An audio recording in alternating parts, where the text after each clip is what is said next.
Hare Krishna Prabhu. So first of all, I just want to clarify that I have nothing against ISKCON's discipline Okay. with devotion, and I actually love it. But it's a general curiosity, like, does discipline always, sorry, does devotion always come with discipline, or like, what's the connection between devotion and discipline? Like in ISKCON, you have to do Mangala Aarti, you have to do 16 rounds of chanting every day, and you have to like follow a set of procedures. But there have been like writings of many devotees who didn't follow any devotion, but they were like in pure love with the god. Like according to the discipline, Shabri should not have fed berries that she already ate to Sri Ram, but Sri Ram took them.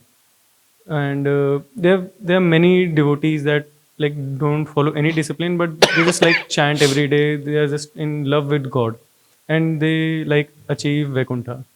So what's the connection according to you between devotion and discipline?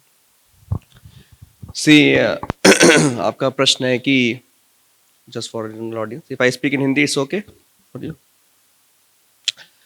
So your question is that no, if I have only love for Krishna and not to follow any rules and regulation, can I still go back to Godhead? So for that love to appear, we should follow certain rules regulation. We are not at the stage of pure devotees. Okay, somebody is showing pure devotion, but it may be some previous life he has done a lot of rules and regulation. He has done some sadhana and bhakti and all those things. That's why this life is showing this much love and devotion. So first of all, we should know the background and history of that person. Otherwise, Prabhupada says that there's a like this something is called a sadhana bhakti. You have to follow sadhana rules regulation. You have to follow, and something is called as uh, raganuga bhakti, where you don't follow any rules regulation, but you are at the level of spontaneous love with Krishna. So the devotees in Vrindavan, Prabhupada gives the example. They are on the platform of raganuga bhakti. They don't chant 16 malas of Hare Krishna mantra. Yashoda, my Nanda Maharaj, they don't chant. They don't wake up for Mangala Aarti.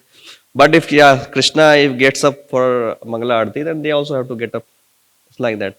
But if you see the Vedic time, generally people have this habit. They'll go sleep early and wake up early. This was the habit. For us now, Mangala Aarti has become a something very big that we are not able to. We think that is very difficult to do. लेकिन अगर आप वैदिक time पे जाएं तो ये तो लोगों का जनरल लाइफस्टाइल था. लोग जल्दी सोते थे, जल्दी उठते थे. हाँ, सो बात ये है कि अगर हम डायरेक्टली हम प्रेम शो कर रहे हैं भगवान के लिए, but we have to follow the scriptures. क्या हम जो है भगवान के लिए कैसे प्रेम शो करना है, उसके लिए भी कुछ रूल्स रेगुलेशन है. फॉर एग्जाम्पल के लिए, जैसे आजकल हम देखते हैं लोग लड्डू गोपाल को लेके हाथ में टहल रहे हैं हर जगह. ठीक है, उनको बिस्किट भी खिलाते हैं, चाय भी पिलाते हैं. तो भगवान से प्रेम करने का भी एक भगवान को क्या पसंद है क्या नहीं पसंद है, वो भी तो हमें हमें ध्यान में रखना पड़ेगा ना. अगर आप बोल रहे हैं कि मुझे भगवान से प्रेम है, मैं उस स्टेज पे पहुंच गया हूँ, मुझे कुछ रूल्स मुझे और कुछ करने की जरूरत नहीं है, तो भगवान क्या चाहते हैं वो भी तो पता होना चाहिए. अगर आप बोलते हैं कि मैं अपने बॉयफ्रेंड से गर्लफ्रेंड से प्रेम करता हूँ, तो क्या मैं मनमाना कर सकता हूँ? मनमानी जो भी चीज चाहिए मैं हूँ, और मैं बोलूंगा नहीं this is my love. No, first you should know what is that person's desire, how that person will be happy. We should know that. So for that we have to read scriptures. For that we have to go to Mangala Aarti because acharyas are saying and the scripture it is there. You have to chant Hare Krishna mantra for that. So then that way Krishna can be happy. We are not at that stage that no Krishna will be happy just by like this all this thing.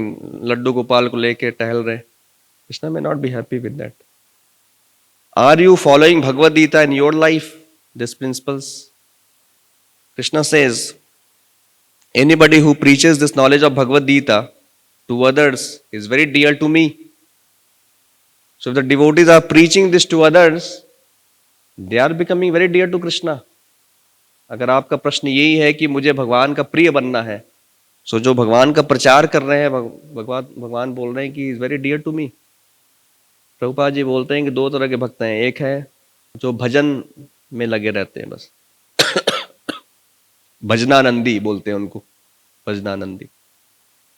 जैसे वृंदावन में जाएंगे या किसी भी धाम में जाएंगे आप, तो कुछ लोग होंगे जो बाबा जी लोग, दिल डू जस्ट भजन, कुछ नाम जप कर रहे हैं, कुछ कर रहे हैं, भजन कर रहे हैं, उन्हें और किसी से मतलब नहीं है, निरंजन भजन कर रहे हैं। लेकिन दे समथिंग कॉल्ड एज घोष्ट्यानंदी। घोष्ट्यानंदी मतलब जो भगवान का प्रचार करते हैं, नाम का प्रचार, भगवद गीता का प्रचार, भागवत का प्रचार, ऐसे लोग हैं। दो तरह के कैटेगरी के भक्त हैं। प्रभुपाद जी बता रहे हैं कि इसमें से जो घोष्ट्यानंदी है, he is very dear to Krishna, more dear to Krishna. भजनानंदी भी है, he is also dear to Krishna, अगर वो प्रॉपरली कर रहा है चीजों को तो। लेकिन घोष्ट्यानंदी are more dear to Krishna. Why? Because he is sharing this to others also. So many other people are becoming devotees because of that. देखिए, प्रभुपाद जी संन्यास लेके वृंदावन रह रहे थे, ठीक है, वृंदावन में रह सकते थे, भजन कर सकते थे, लेकिन उनके गुरु महाराज का आदेश था कि आप फॉरेन कंट्री में जाइए और वहां पे प्रचार करिए, जो इंग्लिश स्पीकिंग पीपल हैं उनके बीच में जाकर प्रचार करिए। तो प्रभुपाद जी ने अपने लाइफ का रिस्क लिया। 70 साल की उम्र में, जाने के लिए पैसे नहीं है और टिकट नहीं है, 2 बार हार्ट अटैक आया, 35 दिन का जर्नी है, 35 डेज पानी की जहाज में जा रहे हैं, 2 बार हार्ट अटैक आया। हार्ट अटैक आया तो अगर कोई डॉक्टर नहीं है, कोई हॉस्पिटल नहीं है, हम लोग होते तो क्या करते? चलो चलो शिप को वापस लो, इमरजेंसी, तो will come back to India. Prabhupada ji उसके बावजूद भी गए, पैसा नहीं है वहां पे। 1 महीना कोई स्पॉन्सर किया था, बस कीर्तन करके उन्होंने मूवमेंट स्टार्ट किया। रेंट पे करने के लिए पैसा नहीं है अगले महीने का। इस सिचुएशन में प्रभुपाद जी ने मूवमेंट स्टार्ट किया। पर्सनली बुक जा जाके बांट रहे हैं, खुद बुक लिखा है, प्रिंट की करवाया है, और रात रात भर बैठ के बुक लिखते थे, प्रिंट कराते थे, उसको जाके खुद ही जाके बांटते थे, खुद ही कीर्तन कर रहे हैं, खुद ही प्रसाद बना रहे हैं, खुद ही सब 200 लोगों को बैठा के खिला रहे हैं, खुद ही उनका जूठा बर्तन भी धुल रहे हैं। देखिए प्रभुपाद जी ने क्या क्या किया इस मूवमेंट को खड़ा करने के लिए। तो दिस इज कॉल्ड एज घोष्ट्यानंदी। उसकी वजह से इधर हम लोग आज बैठे हुए हैं इस्कॉन में, पूरी दुनिया में प्रचार हो रहा है। So who is doing more better service? एक तो है कि आप बैठ के वृंदावन में खुद के लिए कर रहे हैं बस, दूसरे पूरी दुनिया के लिए कोई कर रहा है। तो प्रभुपाद जी के पास ऑप्शन था, वृंदावन में बैठ के भजन कर सकते थे, लेकिन पूरी दुनिया में जाके प्रचार किया। So we should know what pleases Krishna more. Actually Krishna को प्लीज करना इतना आसान नहीं है, भगवान को प्लीज करना इतना आसान नहीं है। जो लोग कर रहे हैं कुछ चीजें sentimentally, they may be doing for some time, but you can see their daily lifestyle, you will come to know उनका डेली का लाइफस्टाइल क्या है, उनकी कितनी कैसी आदतें हैं, खुद के लिए क्या क्या इच्छाएं हैं, डिजायर्स हैं, कितने बैड हैबिट्स हैं। ठीक है, जो आप ये लड्डू गोपाल या जो भी कर रहे हैं वो कितने देर के लिए कर रहे हैं, और बाकी टाइम आप क्या कर रहे हैं, उससे पता चल जाएगा आपको वो कितना उनका प्रेम है भगवान के लिए, उससे पता चल जाएगा। प्रेम का भगवान से प्रेम है, उसका पहला साइन ये है कि 2-3 चीजें हैं जिससे आप जज कर सकते हैं। जो आपके लस्टी डिजायर्स हैं अंदर, वो सब चले जाएंगे। लस्ट, काम, क्रोध, लोभ, मोह, मद, मत्सर, ये 6 चीजें खत्म हो जाएंगी, डिक्रीज होगा। ये भगवान की भक्ति जो करता है उसका साइन भी शास्त्रों में वर्णन है, उससे हम वेरीफाई कर सकते हैं। टेस्ट है हमारे पास अवेलेबल। भक्ति परेशानुभावो विरक्तिर अन्यत्र स्यात्। जब भगवान की भक्ति करते हैं तो पहला एक सिम्टम क्या है? विरक्ति आ जाएगी आपको इस भौतिक संसार के लिए। ये भगवान की भक्ति का ये एक फल है। ये दूसरा इस जगह वर्णन है कि भक्ति जब हम करते हैं तो ज्ञान और वैराग्य उत्पन्न होता है।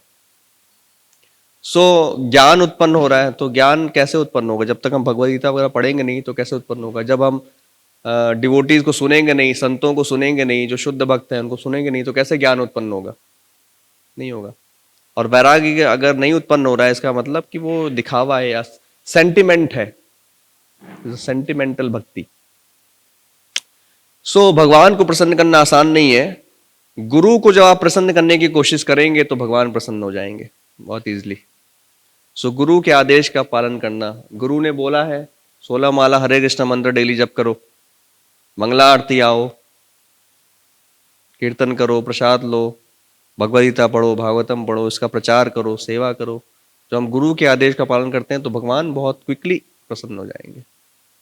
अगर हमारा क्राइटेरिया भगवान को प्रसन्न करने का ही है, so we have to this the sure short success formula to please guru spiritual master who is a authorized guru coming in a bona fide parampara, not to make somebody as guru who is not bona fide, not authorized, and you are trying to please, that will also not work.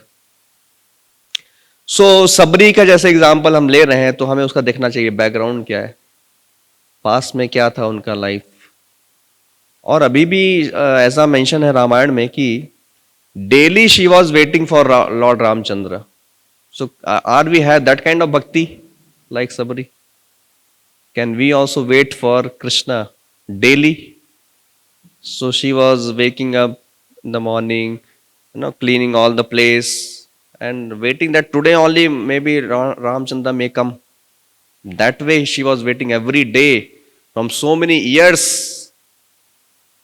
Then Ramchandra has appeared, and she also was having one guru. Because Guru has told that one day Ramchandra will come in your jhopadi. So she was following the Guru's words. And that has obliged Ramchandra to come there. Because she followed the Guru. So pleasing Guru is very important. Shabari could develop that kind of devotion and love because she followed her Guru's words. And she was consistently, that was his sadhana. When we say there is no sadhana required, so what that was the sadhana which she was doing. Daily she was preparing for Ramchandra to come. Daily she was plucking the bear. That is the sadhana. Just like devotees may cook for Lord daily and offer to the deities daily. That's why we get prasadam. So we have to understand all this thing through the Acharya's words. I hope I have answered your question.